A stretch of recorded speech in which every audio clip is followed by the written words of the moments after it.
জুলাই সনদ নিয়ে যেটি নিয়ে এত কথা হচ্ছিল, আক্তার হোসেন বলেছেন জুলাই সনদ বাস্তবায়নে পরিপূর্ণত নিশ্চয়তা পেলে তবেই স্বাক্ষর করবে এনসিপি। আরেকটি মন্তব্য, বিএনপি স্থায়ী কমিটির সদস্য সালাউদ্দিন আহমেদ বলেছেন একটি দল জুলাই সনদ স্বাক্ষরের সুযোগ খুঁজছে, ইঙ্গিত বোধহয় আপনাদের দিকেই। ধন্যবাদ জানাচ্ছি। দেখেন, এই সালাউদ্দিন আহমেদের এই বক্তব্যটি একেবারেই দায়িত্বহীন একটি বক্তব্য বলে আমরা মনে করি। সেটা হলো যে জুলাই সনদের জন্য, জুলাই সনদ এবং জুলাইয়ের ঘোষণাপত্র, এই দুটি বিষয়ের জন্য বাংলাদেশে যদি একটা মাত্র রাজনৈতিক দল সবচেয়ে বেশি ফাইট করে সেটি এনসিপি ছিল। এনসিপির এই জুলাই সনদের কন্টেন্টগুলোর ক্ষেত্রেও সবচেয়ে বেশি ঐক্যমত্য কমিশনে ফাইট করেছে এই সংস্কারগুলোকে টিকিয়ে রাখার জন্য এনসিপি করেছে। বিষয়টা হচ্ছে যে সেই জায়গা থেকে এনসিপি সিগনেচার যখন করে নাই, এই প্রোগ্রামে যখন যায় নাই, তখন এনসিপি পরিষ্কারভাবে বলেছে যে আমি কেন যাচ্ছি না, এই জুলাই সনদের বিরোধিতা করে না, পরিষ্কারভাবে বলেছে যে এটার একটা আইনি ভিত্তি লাগবে এবং এটাকে ঘোষণা করতে হবে যে আসলে এটা ডক্টর ইউনূসের পক্ষ থেকে এটাকে ঘোষণা করতে হবে এবং এটার মূল প্রক্রিয়াটা কী হবে এটা জাতির সামনে স্পষ্ট করতে হবে। কারণ আমরা দেখেছি যে রাজনৈতিক দলগুলো মিলে এক ধরনের জুলাই ঘোষণাপত্র তৈরি করা হয়েছে, ডক্টর ইউনূস গিয়ে আরেক ধরনের জুলাই ঘোষণাপত্র পড়েছেন সংসদ ভবনে, কারণ জাতির কাছে পরিষ্কার ছিল না। এখন সালাউদ্দিন আহমেদরা যদি আমাদের পজিশনকে বিরোধিতা করতে হয়, সবচেয়ে সৎ এবং স্মার্ট পদ্ধতি হচ্ছে আমার এই তিন দাবির কোথায় ভুল আছে সেটাকে ধরিয়ে দেয়া। এটা এই না যে তিনি বিভিন্ন ধরনের ইঙ্গিতপূর্ণ কথা বলবেন, বিভিন্ন ধরনের খোঁচা দিয়ে কথা বলবেন। তিনি পরিষ্কারভাবে বলবেন যে তিনটা দাবির এটা ভ্যালিড না, এই তিনটা দাবি ভালো না, যে জনগণের কাছে প্রকাশ্য করা জুলাই সনদ এটা আসলে একটা ভালো পদ্ধতি না, আমরা চাই এটা গোপন থাকুক, এটা লন্ডনে গিয়ে বিএনপির সাথে বৈঠক করে এটা ঠিক করা হোক, এটা ভালো পদ্ধতি।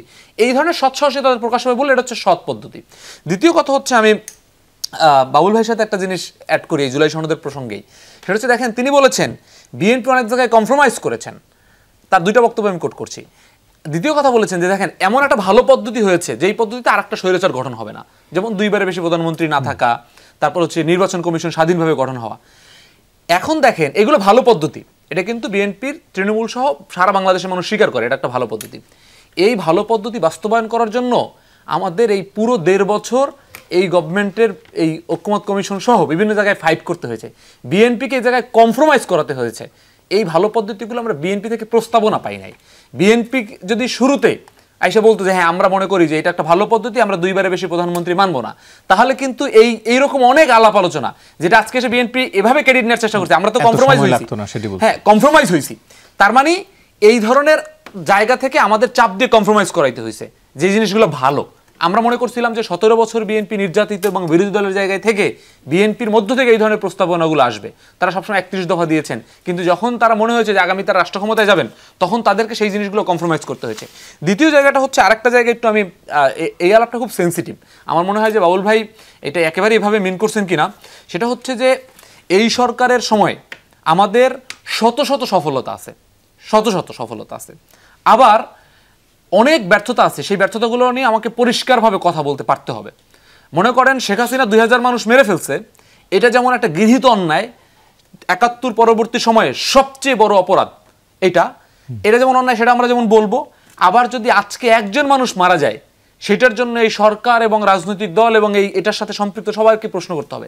এই প্রশ্ন করলে আসলে আওয়ামী বয়ান হয়ে যাবে, এটা বললে হবে কি আবার এক ধরনের এই মানুষের যখন শ্রমজীবী মানুষের এবং সাধারণ মানুষের অধিকার নিয়ে কথা বলার জায়গাটা উঠবে তখন সেটা আবার পুরো মানুষ ভয় পাবে এগুলো বলতে।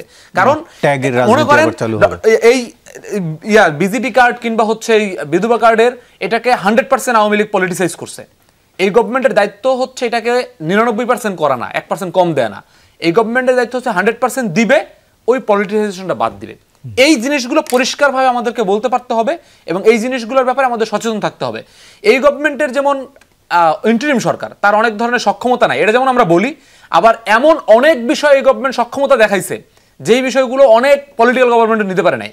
যেমন এই গভর্নমেন্ট একটা পুরো সাংবিধানিক কাঠামো চেঞ্জ করার জন্য সংবিধান থাকা অবস্থায় সংবিধানের বাইরে গিয়ে একটা ঐক্যমত্য কমিশন করছে, এরকম সক্ষমতা দেখাইছে। আবার এই রাজনৈতিক দলগুলো যখন আমরা বলি যে আমরা ক্ষমতায় নাই, এটা অবশ্য সত্য না। এই গভর্নমেন্ট রাজনৈতিক দলগুলোকে ম্যানেজ করার জন্য 2 দিন পর পর ডাকেন এবং যাকে পান না তাকে আরেকটা রাষ্ট্রে প্লেন ভাড়া দিয়ে তার সাথে বসে তারপরে কনসেনসাস ডেভেলপ করার চেষ্টা করেন। তার মানে রাজনৈতিক দলগুলোর এখানে ভূমিকা আছে এবং সেই জায়গা থেকে আমরা যদি কোনো কিছু কম বলি রাজনৈতিক দল হিসেবে জনগণের পক্ষে, জনগণের জায়গা থেকে প্রশ্ন আসতে হবে যেন আমরা আমাদের রাজনৈতিক ভাগাভাগির বাইরে জনমানুষের কথা নিয়ে আমরা কিছু কথা বলি। এটা খুবই গুরুত্বপূর্ণ এবং দেখেন আরেকটা কথা বলি, যে এই সরকার সক্ষমতা, এই সরকার অনেক ছোট ছোট বিষয় শৃঙ্খলা দমন করতে পারেন না, কিন্তু এই সরকার কিন্তু বন্দরের মতো বিষয় চুক্তি করার মতো সক্ষমতা দেখাইতে পারেন। সো গভর্নমেন্টের সক্ষমতা না এটা না, আমার যেটা মনে হয়েছে গভর্নমেন্টের মধ্যে এক ধরনের আপোষের মানসিকতা, ওই যে সবাই তো একটা প্রজন্ম, যেই প্রজন্মে আসলে মানুষ আপোষ করতে করতে রাজনীতি করছে, এইটার কারণে এই মনে করে যে আমি যদি চলে যাই তাহলে যেই সরকার ক্ষমতায় আসবে, সে যদি বিএনপি হয় জামাত হয়, সে আমাকে ভালো রাখবে কতটুকু, এইটা চিন্তা করে সে এমন কোনো কথা বলে না যেটা জামাত এবং বিএনপির বাইরে যাবে, বিরুদ্ধে যাবে। আমি শেষ করছি তার 10 সেকেন্ডে। এই জন্য আমার কাছে মনে হচ্ছে রক্ত দিয়ে আমরা এই গভর্নমেন্টকে আনছিলাম এই জন্য যে তিনি যদি 3 মাস থাকতে পারে, 3 মাস এমন কিছু কাজ করবে, প্রয়োজনে রাজনৈতিক দলগুলো তার সাথে বিরোধী করে তাকে ফালাই দিবে, তারপরেও এই সরকার ওই শক্তিটা দেখাবে। সেলিম ভাই যে কথাটি বললেন সে অভিযোগটু আপনার কাছেও যদি আমি প্রশ্নটি করি, যে আপনারাই বা কতটা এই নির্বাচন কিংবা সংবিধানের পরিবর্তনের বাইরে যে শ্রমিকের অধিকার, স্বাস্থ্যের অধিকার, সুশাসনের অধিকার, সেটি নিয়ে আপনারা কতটা চাপ দিয়েছেন সরকারকে? আপনারা চাপ দিয়ে তাদেরকে এই যে সাংবিধানিক আদেশ করাতে বাধ্য করছেন, সেরকম কি কোনো উদ্যোগ নিয়েছিলেন? বলি, আমাদের এখানে আমার একবার দুইটা, আমি খুবই খোলামেলা আলাপ করতে পছন্দ করি। একটা হচ্ছে আত্মসমালোচনা, আমাদের জায়গা থেকে যেই পরিমাণে চাপ দেয়া প্রয়োজন ছিল সেটার অনেকটাই আমার কাছে মনে হয়েছে আমাদের জায়গা থেকে আসে নাই, এটা আমি আত্মসমালোচনা করি। আসে নাই কারণ আমাদেরকে নানাভাবে এই সিস্টেমের মধ্যে ঢুকে আমাদেরকে এগুলো নিয়ে ফাইট করতে হয়েছে, যেহেতু আমাদের অনেক লিমিটেশন আছে, এই ফাইটগুলোতে আমাদের অনেকটা শক্তি ক্ষয় হয়েছে। দ্বিতীয় জায়গা থেকে আমরা দায়িত্ব নিয়ে বলছি, একটা দলও যদি কিছু কিছু জায়গায় চাপ দেয়, যেমন দেখেন এই কয়েকদিন আগে শিক্ষক আন্দোলন হয়েছে, আপনারা প্রচার করেছেন, ওই পুরো শিক্ষক আন্দোলনটা অর্গানাইজ করা থেকে শুরু করে 10 দিন লেগে থাকা আমি এবং আমার পার্টি মাঠে ছিল, এবং পরবর্তী অনেক দল বাধ্য হয়েছে, তারা আগে সংবাদ সম্মেলন করেছে আন্দোলনের বিরুদ্ধে, তারপরে যেতে বাধ্য হয়েছে। এবং হচ্ছে গতকালকে আপনি দেখবেন প্রধান উপদেষ্টার দপ্তরে সবগুলো দল গিয়েছে, সবাই নির্বাচনের ইস্যু নিয়ে কথা বলছে। আমরা আলাদাভাবে প্রধান উপদেষ্টার কাছে বলেছি যে এই বিসিএস এবং চাকরি পরীক্ষার্থীর যে জটিলতা আছে সেই বিষয়ে একটা সুস্পষ্ট সংস্কার করতে হবে, এবং আজকে প্রধান উপদেষ্টা 3টা ফাইলে সিগনেচার করেছেন। তার মানে এরকম জায়গাগুলোতে আমরা কিছুটা বলার চেষ্টা করছি, কিন্তু আমি আবারও আমি অ্যাডমিট করছি যে আমাদের অনেকগুলো লিমিটেশন আছে, আমাদের এগুলো নিয়ে বলা উচিত ছিল, এজন্য আমাদের জনগণের কাছে প্রশ্নবিদ্ধ হওয়া উচিত।